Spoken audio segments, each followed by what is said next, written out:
Hello and welcome back to Emily Cat 176. Oh, the hot weather is back again. It's what, 34 or something today. It's going to be 36 tomorrow, and especially this summer in Melbourne, we're getting Queensland weather now, and it's the nights are so hot. Last week, I mean, it was like nearly 30 at 11 o'clock at night, and it's just so hot. I hate summer.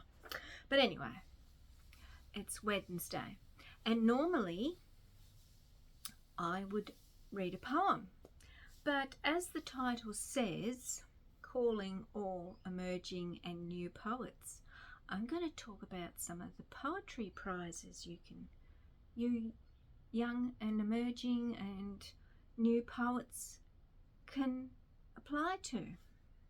And there's some good ones.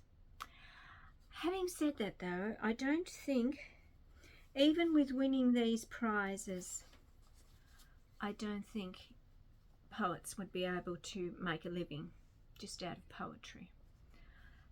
I know the authors can get a lot of money, but the poets don't seem to, which is a shame because I think they deserve a lot too. And as you can see, I'm back for a few weeks back to where I am.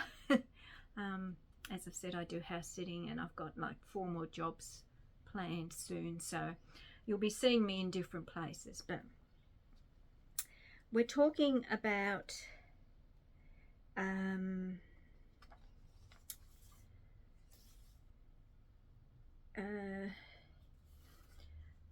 poetry prizes. And the first one, I'm just going to mention them, and I'll say what the requirements are. So the Bobbitt National Prize for Poetry, that's an American one, and it is given to a living US author who's sort of been doing poetry in the last 2 years.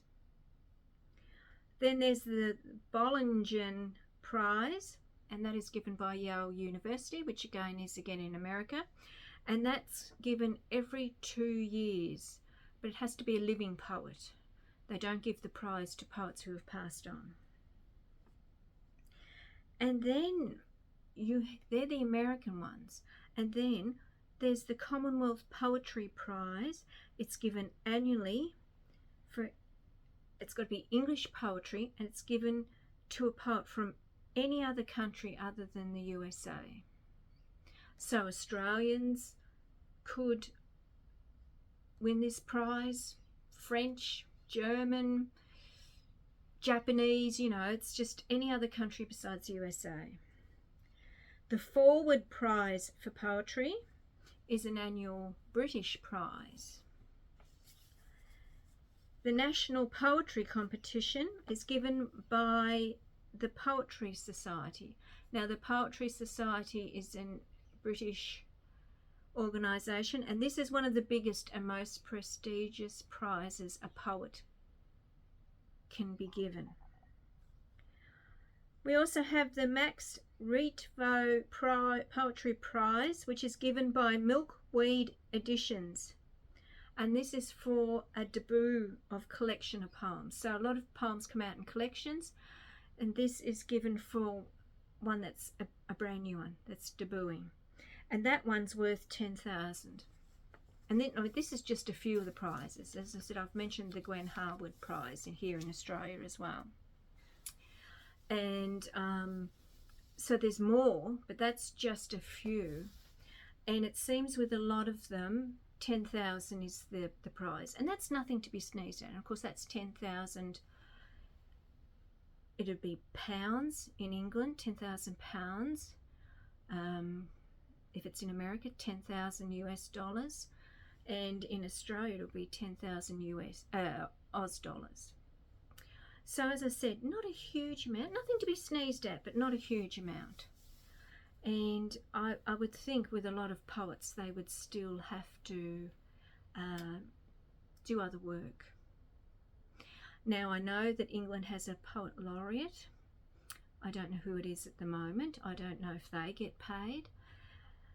But if that is something that you're considering doing, apply for these prizes. Would get your name known, you would get your poems published.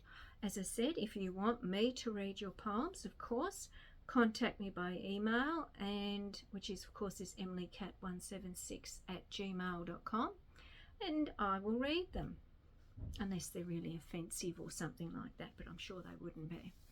So yeah, there are prizes out there, because we've got to make sure poetry survives. I know it's not as popular as it used to be, but I really want to see it survive and thrive. So yeah, this is why I'm reading out these prizes. In other countries, of course, there will be other prizes, but that is one way to get your work seen by people, and who knows, you might be the lucky one that wins the prize. So I hope that is of some interest to all you budding poets out there, and I hope there's a lot of budding poets out there. I really do. So I am going to, it's very hot, it's very hot. I'm going to get myself a nice cold drink, and I will be back on Friday.